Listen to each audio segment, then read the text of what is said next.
शांतपणे झोप. उद्या सकाळी तुझी आई तुझ्याकडे येईल. Good night.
तर झोपलीये, मग बाळाच्या रडण्याचा आवाज.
तू आलास.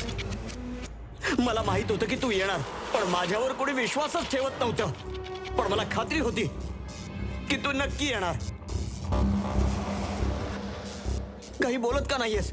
अरे माझ्याशी बोलणार आहे. इतके दिवस झाले मी तुझी वाट बघतोय. हे बघ, मला काही करू नकोस. हा, मला काही करू नकोस. मला तर उलट तुला मदत करायची आहे. मला सांग, तू सांग ना मला, तू की तुला कुणी मारलंय. सांग ना, मी तुझी नक्की मदत करेन. कोण आहे तुझा खुनी? सांग ना मला, सांग.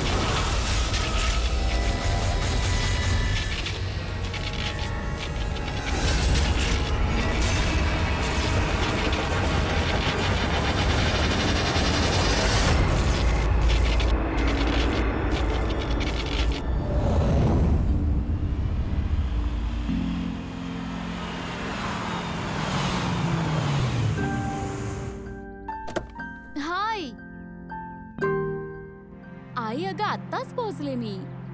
हो, मला खूप वाईट वाटतंय. तू धड बरीही नाही झालीयस आणि मला यावं लागलं. काही नाही ग बाळा, मला पुन्हा गरज पडली तर बोलून घेईन ना मी तुला. ओके आई, मी फ्री झाले की फोन करते. ओके.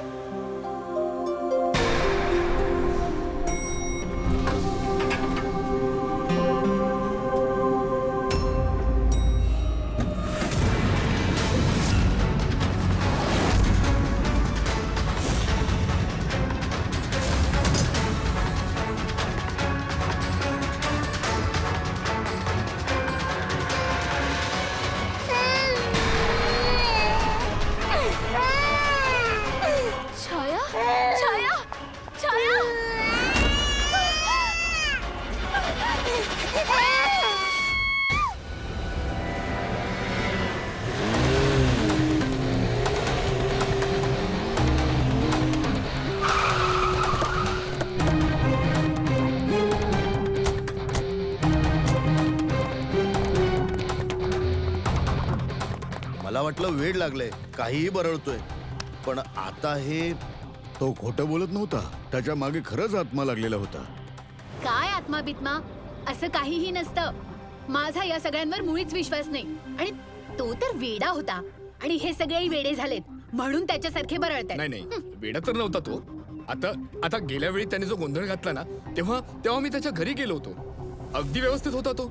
माहित नाही इतक्या निर्दयीपणे त्याला कोणी मारलं असेल. जे काही घडलंय ना ते पाहून तरी असंच वाटतंय की हे का आत्म्याचं काम आहे. नाही मला तर असं वाटतं की आपल्या सोसायटीला ना कुणाची तरी वाईट नजरच लागली आहे. आय होप की तो वेडा असावा. हे खरंच आत्मा वगैरेचं लफडं निघालं तर. पंकज CID ऑफिसरच फालतू बडबड करू नकोस. चाल. Sorry sir.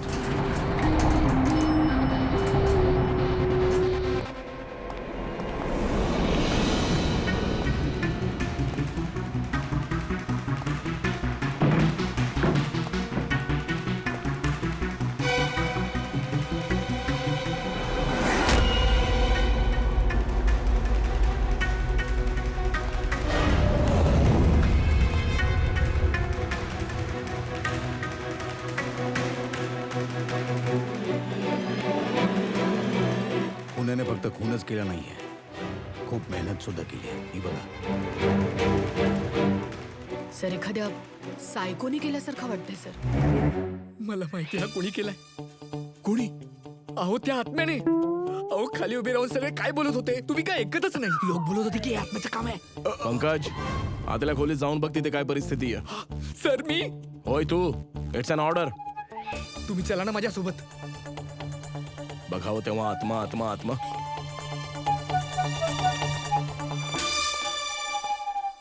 बॉडीचे फार वाईट हाल केले.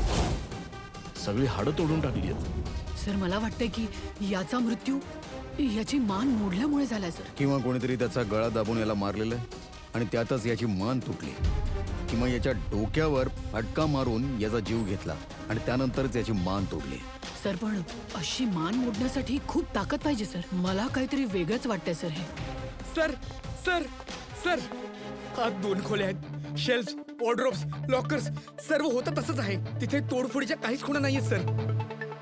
वाटलंच मला. चोरीच्या हेतूने खून नाही झालाय. ज्याने कोणी केलंय त्याला फक्त याचा जीवच घ्यायचा होता. सर पण एक खूप विचित्र गोष्ट आहे. काय? सर असं दिसतंय की आतल्या 2 खोल्यातल्या लहान सहान वस्तू इथे आणून जाणून बुजून इथे तोडल्यात.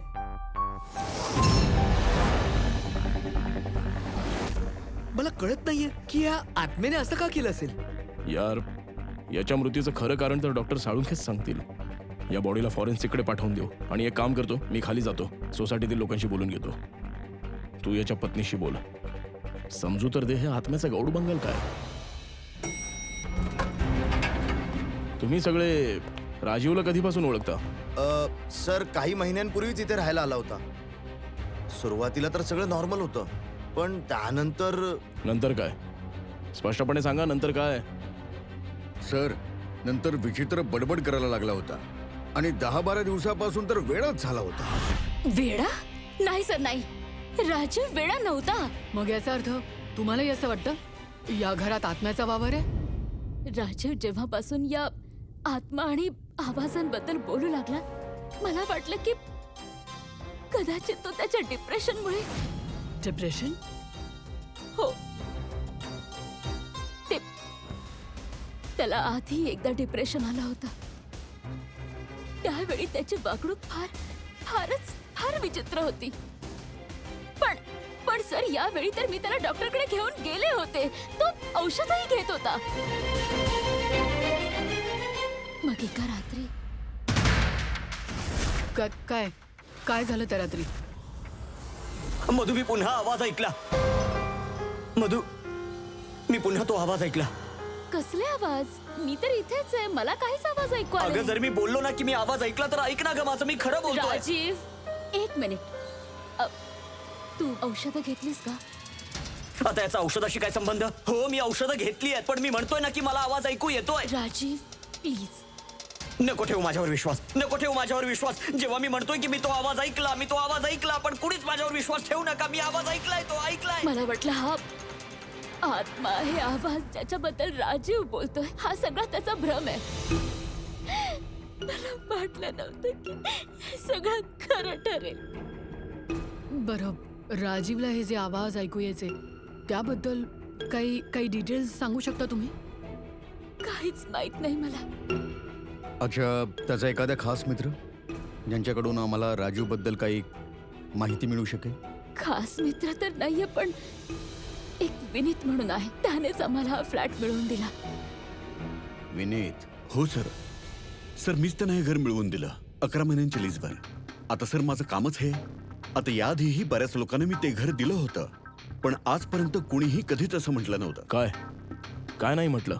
सर हेच की हे घर ठीक नाहीये आणि इथे आत्मा आहे. काय राजीव असं म्हणाला? सर सर आधी तर अगदी आदराने बोलायचा, मग आरडाओरडा करू लागला आणि मग धमक्याही देऊ लागला. आणि कालचीच गोष्ट आहे, काल तर सोसायटीच्या मीटिंग मध्ये सुद्धा घुसून त्याने. पण मी सोसायटीत सोलार पॅनल लावण्याबद्दल बोललेलो आहे. फक्त एकदा ते लागले की एरियातील सर्व सोसायटींमध्ये आपली सोसायटी सर्वोत्तम असेल. चूक आहे. तुम्ही चुकीचं बोलताय. ही सोसायटी 1 नंबरची फालतू आहे. आता काय झालं मिस्टर राजीव? आतापर्यंत तर काही झालं नाही, पण नक्की काहीतरी होणार आणि या सगळ्याची जबाबदारी तुम्हा सर्वांची असेल. अरे तुम्ही सर्वांनी मिळून माझ्याशी एवढी मोठी गोष्ट का लपवलीत? आणि स्पेशली विनीत, तू सुद्धा धोका दिलास तू मला. काय लपवलं आम्ही मिस्टर राजीव? तुम्हाला आजच्या या मीटिंग बद्दल काही माहित नव्हतं का? तुम्हाला खुनाबद्दल माहिती होतं? जो माझ्या फ्लॅट मध्ये झालाय.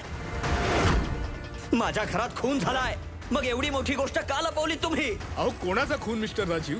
मी इथे तेव्हापासून राहतोय जेव्हा बिल्डिंग बनलीये. अँड ट्रस्ट मी, तुमच्या काय इथल्या कोणत्याही फ्लॅटमध्ये कधीच खून झाला नाहीये. खून झालाय आणि आत्माही आहे. आणि त्याचं नावही माहितीये मला, लल्लन. मिस्टर राजीव, या नावाचा कोणी इथे राहतच नव्हता. तुमच्याही फ्लॅट मध्ये नाही आणि दुसऱ्या कोणत्याच फ्लॅट मध्ये नाही. पण लल्लनचा आत्मा माझ्या फ्लॅट मध्ये आहे. तो मला त्रास देतोय. माझं जगणं असह्य केलंय. अरे चित्र विचित्र आवाज येतात. कधी लाईट बंद होते तर कधी लाईट आपणहून चालू होते. हे बघा मिस्टर राजीव, लाईटचा प्रॉब्लेम आहे काही दिवसांपासून आणि त्यासाठीच तर आजची ही मीटिंग ठेवली आहे ना. तेव्हाच तर मी म्हणतो ना की सोसायटीत सोलर पॅनल लावायचा आहे म्हणून. लल्लनचा आत्मा माझ्याकडे न्याय मागतोय आणि मला त्याला न्याय मिळवून द्यावा लागेल. तुम्हाला कळत नाहीये. तो मला सोडणार नाही. आपल्या कुणाला सोडणार नाही. तो आपलं जगणं असह्य करेल. तो सांगून ठेवतोय मी तुम्हाला. हे असं झालं सर. आणि नंतर तो तिथून निघून गेला आणि सर आज विजयजींचा फोन आला आणि मग समजलं हे इथे असं सगळं झालंय. Sir 1 minute sir, please 1 minute sir. Sir हे नक्की एका वाईट आत्म्याचं काम आहे सर. कोणताही माणूस आवाज केल्याशिवाय हे सगळं कसं करू शकतो? अरे यार, रडाण्यासारखं बडबडू नकोस पंकज. हे आत्मा वगैरे असं काहीच नसतं. आधी याला समजावून वेडे झालो होतो, आता तू आलास. हे एका माणसाचं काम आहे ज्याने घराच्या पावरशी छेडछाड केली आहे आणि दरवाजाचे नटबोल्ट ढिले केलेत. पाहूया राजीवची पत्नी दयाला काय सांगते. तुम्ही प्लीज स्वतःची आणि छायाची काळजी घ्या.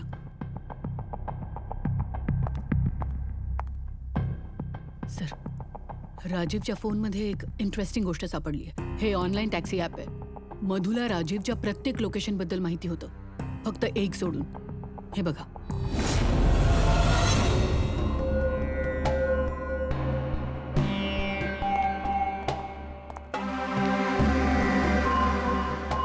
माधवजी, माधवजी, आम्ही CID मधून आलोय. माफ करा, परवानगीशिवाय आम्ही आतमध्ये आलो. तुमच्याशी थोडं अर्जंट काम आहे. काय अडचण आहे तुमची? तुमचा एक क्लायंट होता, राजीव. होता म्हणजे?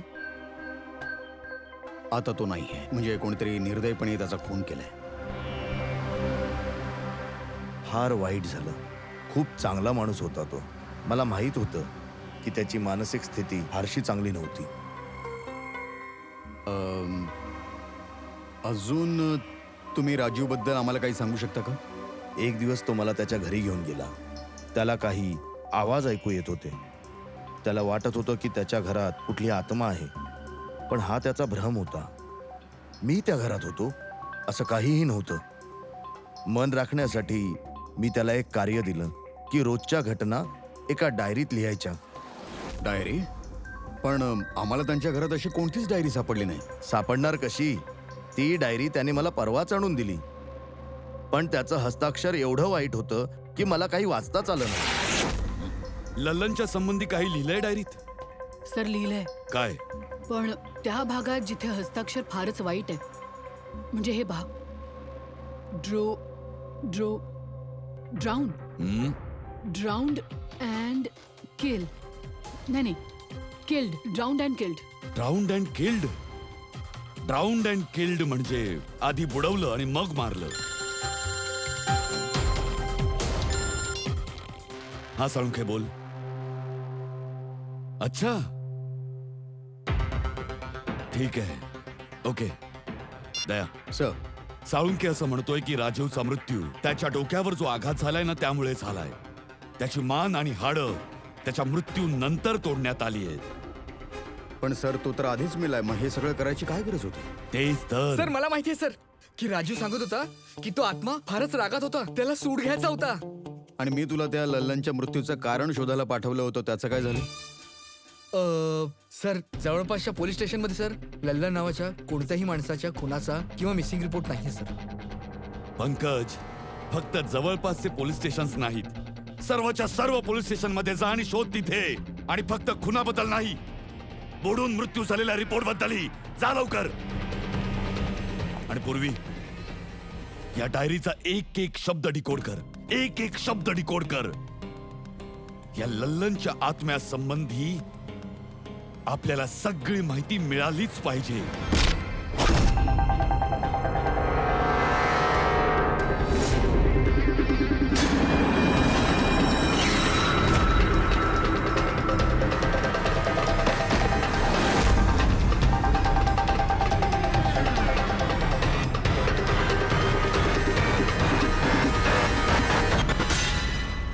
सर आणखी 2 शब्द सापडले, ज्वेलरी स्टोर.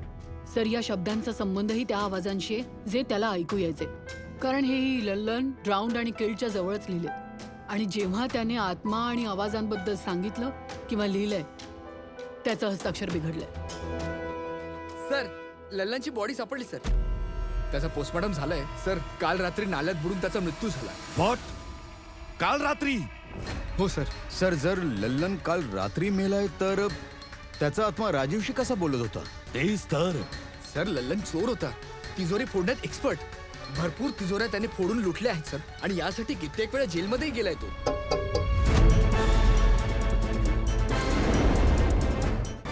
तुम्ही माझं नाव गायत्री आहे. मी मॉर्गमध्ये गेले होते लल्लनजींची बॉडी क्लेम करायला. लल्लनशी तुझा काय संबंध? आमचं लग्न होणार होतं सर. मला तर फक्त एवढंच माहितीये की तो दारू सोडणार होता. त्याने मला वचनही दिलं होतं की तो दारूला हातही लावणार नाही. माहित नाही हे सगळं कसं. अच्छा, हल्ली काम काय करायचा तो? कोणाकोणाला भेटायचं काय माहितीये तुला? सर मला तर तो जेव्हा भेटायचा फक्त लग्नाबद्दलच बोलायचा. आणि किती वेळा मला ज्वेलरी शॉप मध्ये घेऊन गेला, तेही एका ज्वेलरी शॉप मध्ये अंगठी घेण्यासाठी. ओ, तर मग त्याने ती अंगठी घेऊन दिली का तुम्हाला?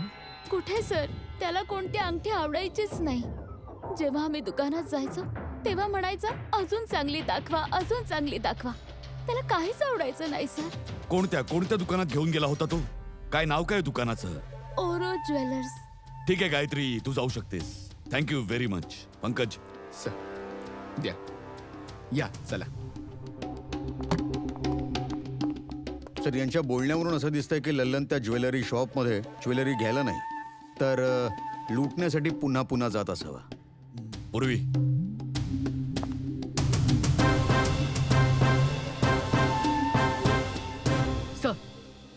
सर ओरो ज्वेलर्सनी तर चोरीचा किंवा दरोड्याचा रिपोर्ट केलाच नाहीये. मग काय झालं? चोरीचा रिपोर्ट नाही केला याचा अर्थ असा नाही झाला की चोरी झालीच नाही. चोराच्या घरातच चोरी झाली तर रिपोर्ट कुठे करणार सर? हो. दया सर, तुला नाही वाटत पूर्वीला जरा नवीन ज्वेलरी घेण्याची गरज आहे?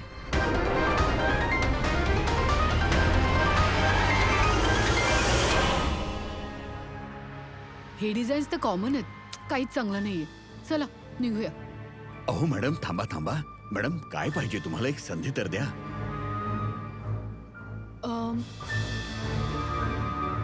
काहीतरी खास. Roy you know. खास. अरे हेमंत, ते तिजोरीतून खास सामान घेऊन ये.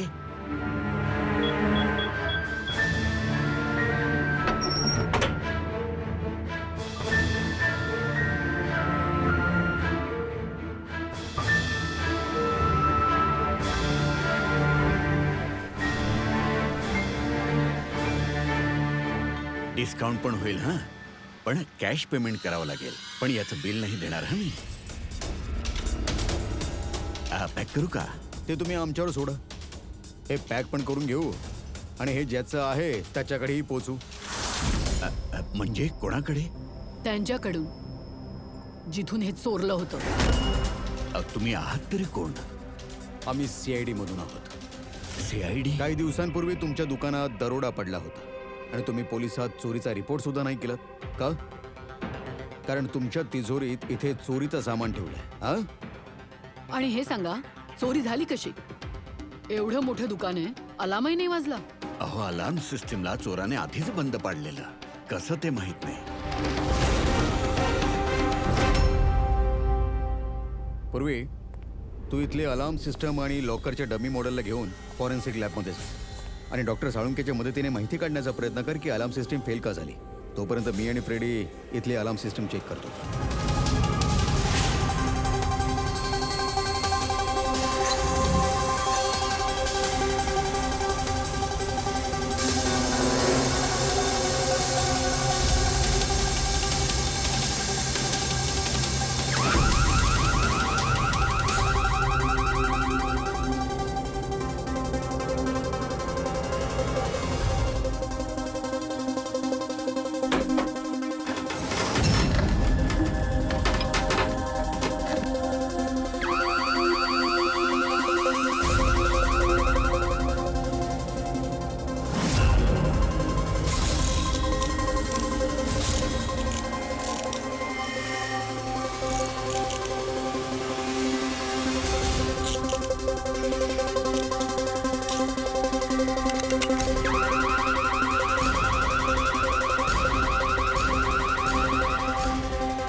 साळुंखे, राहू दे.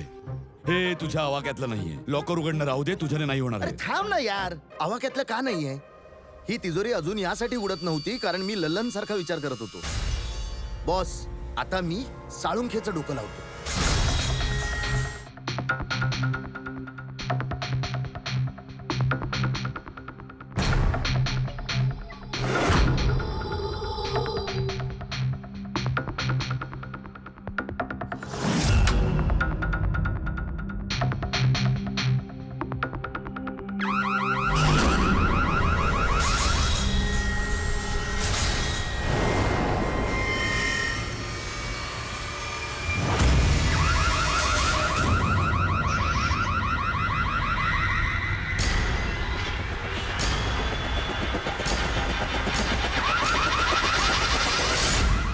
यार तू करतोयस काय? एक मिनिट यार, जरा स्फोटाची वाट बघ ना. स्फोट? छोटासा.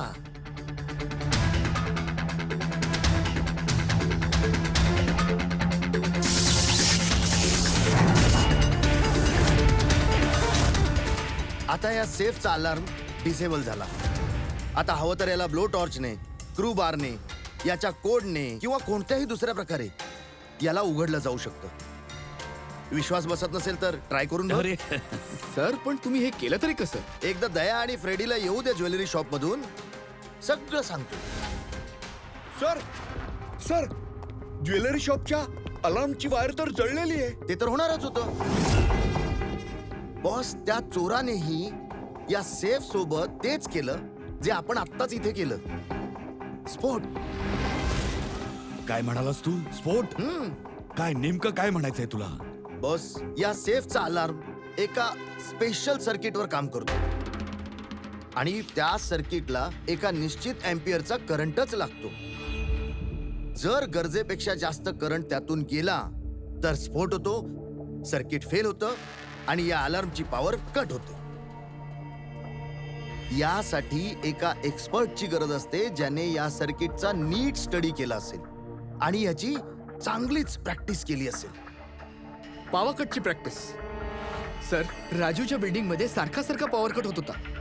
याचा अर्थ याचा अर्थ तिथे बिल्डिंगमध्ये कोणीतरी विजेचा एक्सपेरिमेंट करत होता. याचा अर्थ असाही असू शकतो दया की तिथे कोणताही आत्मा नाही. ते आवाज जे राजीवने ऐकले ते त्याच गुन्हेगारांचं प्लॅनिंग होतं. पण हे आवाज राजीवने ऐकले कसे आणि तो कोण आहे जो हे सगळे एक्सपेरिमेंट्स करतोय? सर तिथे बिल्डिंगमध्ये राहणाऱ्या सर्वांचे इलेक्ट्रिसिटी बिल्स चेक करूया, कदाचित त्यातून काही कळेल. बरोबर दया, बरोबर. सर लल्लन सारखंच आणखी एक नाव डिकोड झालं, हिरेन. हिरेन. हिरेन हा हिरेन नक्की लल्लनचा साथीदार असणार. पूर्वी या हिरेनचा शोध घे. जेल पासून सुरू कर. या स्फोटाची सुरुवात तिथूनच झालीये, त्याच जेलमधून. हा लल्लन आहे. हा 2 वर्ष याच जेलमध्ये होता आणि 2 दिवसांपूर्वी याचा मृत्यू झाला. आम्हाला शंका आहे की याच्या साथीदाराने याचा खून केलाय, जो कदाचित त्याला इथेच भेटला होता. हिरेन. हिरेन लल्लनचं तर मला माहित नाही, पण हिरेनला मी चांगलाच ओळखून आहे. तोच जो बँकेवर दरोडा टाकून पळाला होता आणि पळता पळता चुकून त्याने आपल्या ड्रायव्हरच्या पायावर गोळी मारली होती. जेलमध्ये फार घाबरलेला असायचा. त्याचा फोटो आणि त्याचा नंबर मिळू शकतो? हो ना, पण थोडा वेळ लागेल. जरा लवकर करा. हो. कारण जर का हा हिरेन लल्लनचा खुनी नसेल तर पुढचा नंबर त्याचाच आहे.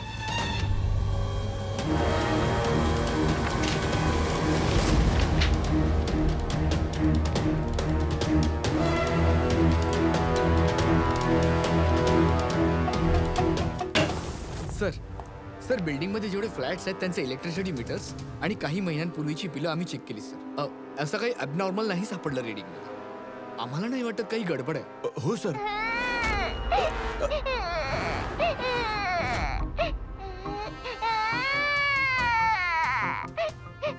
हा आवाज छाया भूक लागली असेल तिला म्हणून उठली. मी आलेच.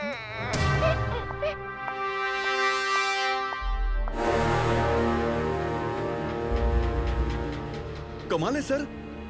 बाळ इथे नाहीये तरी त्याच्या रडण्याचा आवाज तिथून इथे येतोय, या वस्तूमधून. ही वस्तू काय? Baby monitor. Baby monitor? Sir तो आत्मा किती निर्दयी आहे. त्याने बेबी मॉनिटर सुद्धा तोडला होता.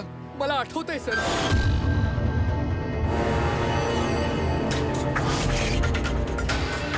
दया तू पण तोच विचार करतोय जो मी करतोय? सर तुम्ही जो विचार करताय जरा आम्हालाही सांगा ना. हे बघ फ्रेडी, हा बेबी मॉनिटर जो आहे तो वॉकी टॉकी सारखा डिव्हाइस आहे ना. एक बाळाच्या खोलीत आहे आणि एक तुमच्याकडे. बाळ कितीही लांब असो त्याचा आवाज या मॉनिटरमध्ये येऊ शकतो. बाळाच्या खोलीमध्ये काहीही झालं तर या मॉनिटरमुळे आपल्याला कळू शकतं. समजलं काही? ओ म्हणजे पंकज, हा आत्मा आता लवकरच पकडला जाईल. कसं सर? नाही समजलं? मी समजावतो. जर हे बेबी मॉनिटर वायरलेस सारख्या फोन सारखे काम करतात तर याची एक फ्रिक्वेन्सी असणार.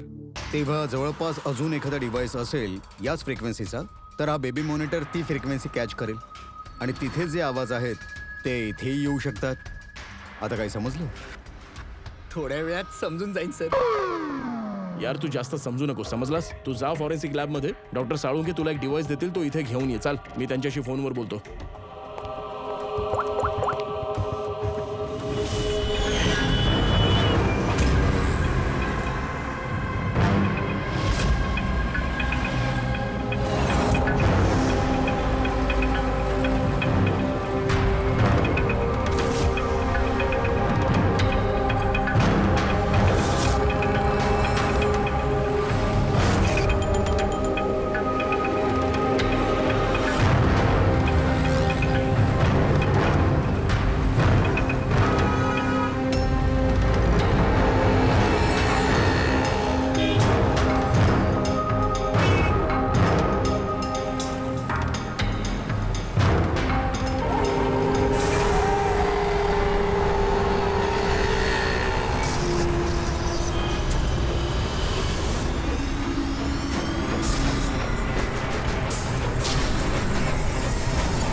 आता तर आवाज येत नाहीये. असं वाटतंय बेबी झोपली. सर हे जुन्या बेबी मॉनिटरचं युजर मॅन्युअल आहे, तुम्हाला बघायचं होतं ना.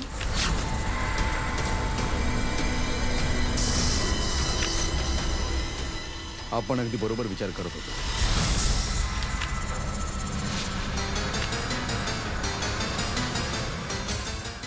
सर हे घ्या, साळुंके सरांनी दिलंय.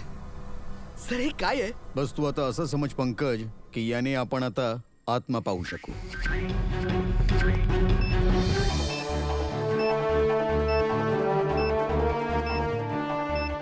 दरवाजा बंद करूया, नाहीतर आत्मा आत येईल.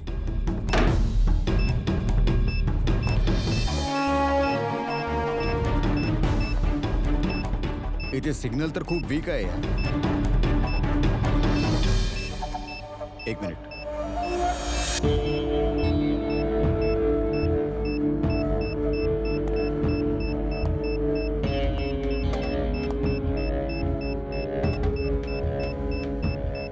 वाटलं नव्हतं खरा आत्मा एवढ्या लवकर दर्शन देईल. चला आता राजीवच्या आत्म्याशी त्याचं संभाषण करूया.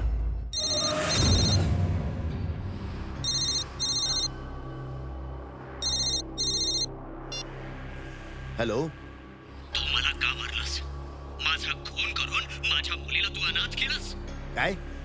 मला सगळं माहितीये. आधी तू लल्लन सोबत ज्वेलरी शॉप लुटलंस, नंतर मला मारलं कारण मला सगळं माहित होतं, आणि मग शेवटी तू लल्लनलाही मारलंस आणि चोरलेला सगळा माल स्वतः खाल्लास. तू कोण आहेस? राजीव, तुझा शेजारी. काय?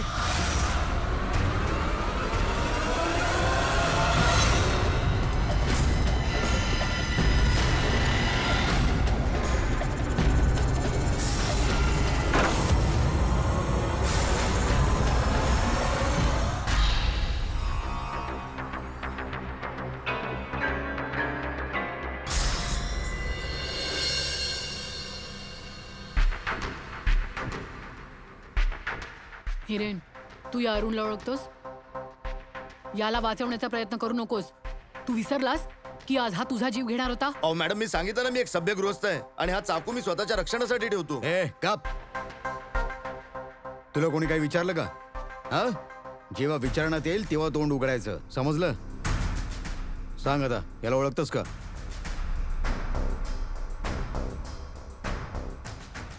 काही हरकत नाही ओळखत नसशील तर, पण आता तुझ्या समोर एक दुसरा माणूस हजर करतो मी. त्याच्यासोबत तू आणि लल्लनने मिळून ज्वेलरी शॉप लुटलं होतं. फ्रेडी,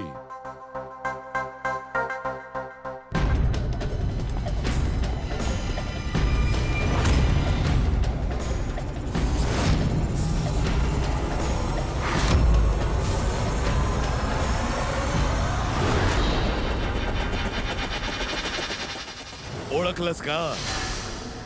सांग लवकर, सांग लवकर, नाही तर. होय सर, मी यांना ओळखतो. हे आतिश भाऊ आहेत. कसा ओळखतोस तू याला? सर, यांनी आम्हाला एक काम दिलं होतं.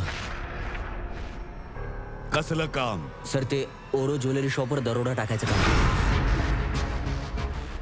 सर, हे म्हणाले होते की ते अलार्म मॅनेज करतील, आम्हाला फक्त तिजोरी फोडायची. पण याचा खरा प्लान काहीतरी वेगळाच होता. यानेच लल्लनला मारलं आणि त्याचा हिस्साही याने स्वतःच घेतला. नाही सर, नाही, असं काही नाही सर. मी कोणाला नाही मारलं. सर, या कामासाठी तर मी अरुणला हायर केलं होतं. ए गप्पा बस, नाहीतर तुझं तोंड फोडीन. सरा खोटा बोलतोय. मी तर फक्त एकच खून केला, तोही लल्लन.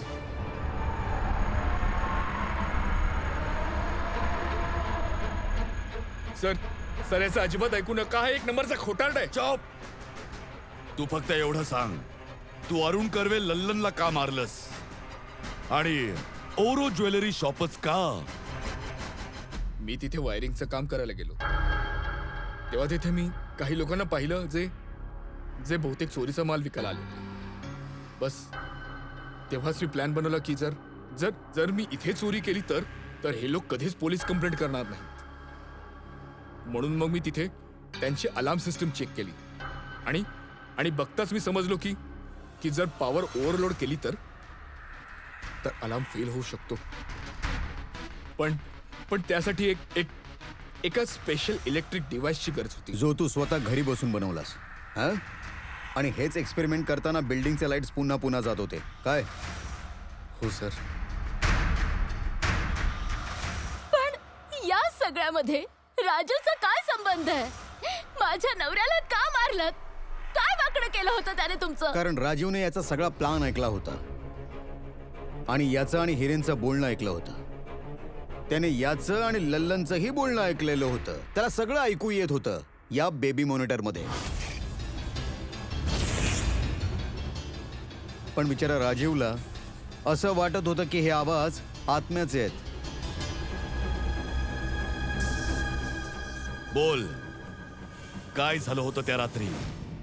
त्या दिवशी जेव्हा राजीवने लल्लांचं नाव घेतलं तेव्हा मी खूप घाबरलो होतो. खून झालाय आणि आत्मा सुद्धा आहे आणि त्याचं नाव सुद्धा माहितीये मला, लल्लन. मला वाटलं की जर राजीव पोलिसांकडे गेला तर मी वाईट प्रकारे अडकेन. पण मला त्याला मारायचं नव्हतं. मी तर त्याच्या घरीही गेलो होतो.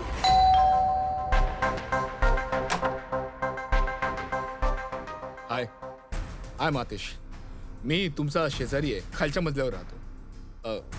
तुम्ही लोक नवीन आलात आहे तर कोणत्याही प्रकारचा काहीही प्रॉब्लेम असेल तर प्लीज मला सांगा. या घरात नक्कीच काहीतरी गडबड आहे. चित्रविचित्र आवाज ऐकू येतात. असं वाटतं की कुणाला काहीतरी सांगायचंय मला. आवाज कुठून? पूर्ण घरभर, विशेष करून त्या कॉरिडॉर जवळ.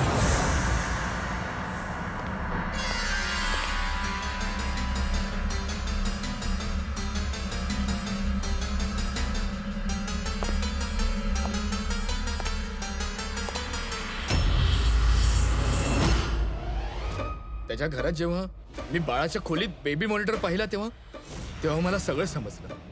कारण की त्याच प्रकारचा बेबी मॉनिटर माझ्या घरातही आहे. अच्छा. मी समजलो की त्याने ऍक्सिडेंटली माझा सगळा प्लॅन ऐकला होता. म्हणून त्या बेबी मॉनिटरला नष्ट करणं आवश्यक होतं आणि त्याबरोबर राजीवला सुद्धा. अरुण तर लल्लन आणि हिरेनला मारणारच होता. जर राजीव पोलिसांकडे गेला असता तर मी वाईट प्रकारे अडकलो असतो. म्हणून मी ते काम अशा पद्धतीने केलं की सर्वांना राजीवचा आत्मा मला म्हणणं खरं वाटेल. आणि म्हणून तू राजीवचा जीव घेतल्यानंतरही त्याची मान आणि हाडं तोडलीस. म्हणजे पाहणाऱ्याला असं वाटेल की हे एका माणसाचं काम नाही, हो ना? सर मी तर माझ्या पद्धतीने प्लॅन एकदम फुलप्रूफ बनवला होता. पण कळत नाही चूक कुठे झाली. डायरी पण ती तर मी लपवली होती. जी डायरी तू लपवलीस त्यात काहीच नव्हतं. खरी डायरी तर आमच्याकडे आहे आणि तिच्याचमुळे आम्ही आधी लल्लन आणि नंतर तुझ्यापर्यंत पोहोचू शकलो. तू स्वतःही एक वडील आहेस. स्वतःला वाचवण्यासाठी तू एका बाळापासून त्याचे वडील हिरावून घेतलेस. फक्त एका मुलाचे नाही, 2 मुलांचे वडील हिरावून नेले. आता तुझा मुलगा तुझ्या पत्नीकडे जाईल आणि तुम्ही सगळे जाणार आपल्या खऱ्या घरात, जेल. रेडी पंकज?